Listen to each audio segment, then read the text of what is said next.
There's no feeling more intense than starting over. If you deleted your homework the day before it was due, as I have, or if you left your wallet at home and you have to go back after spending an hour in the commute. If you won some money at the casino and then put all your winnings on red but it came up black. If you got your best shirt dry cleaned before a wedding and then immediately dropped food on it. If you won an argument with a friend and then later discovered that they just returned to their original view. Starting over is harder than starting up. If you're not ready for that, like if you've already had a bad day, then what you're about to go through might be too much. Feel free to go away and come back. I'll be here.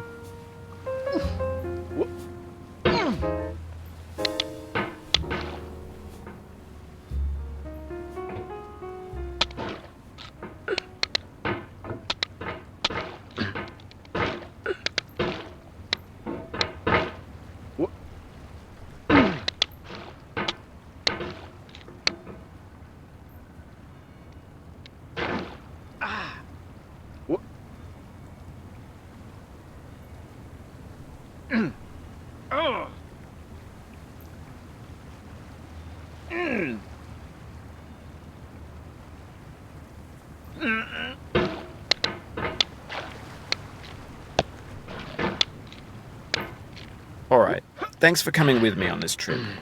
I'll understand if you have to take a break at any point.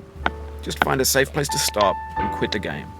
Don't worry, I'll save your progress, always, even your mistakes.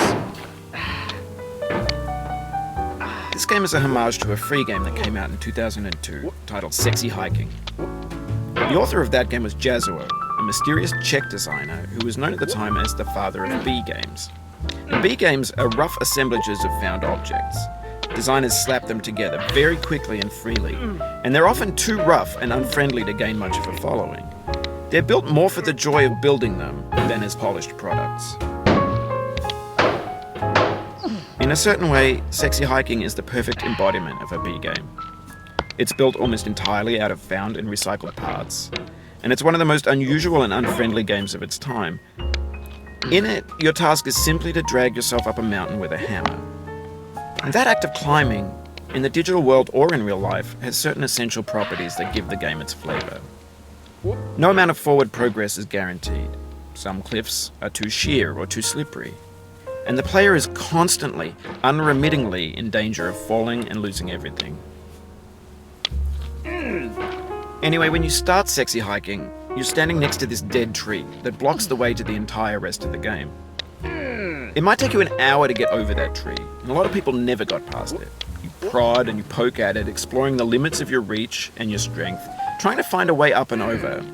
And there's a sense of truth in that lack of compromise. Most obstacles in video game worlds are fake. You can be completely confident in your ability to get through them once you have the correct method or the correct equipment or just by spending enough time. In that sense, every pixelated obstacle in Sexy Hiking is real. The obstacles in Sexy Hiking are unyielding, and that makes the game uniquely frustrating. But I'm not sure Jazzuo intended to make a frustrating game. The frustration is just essential to the act of climbing, and it's authentic to the process of building a game about climbing. A funny thing happened to me as I was building this mountain. I'd have an idea for a new obstacle, and I'd build it, test it, and it would usually turn out to be unreasonably hard. But I couldn't bring myself to make it easier. It already felt like my inability to get past the new obstacle was my fault as a player rather than as a builder.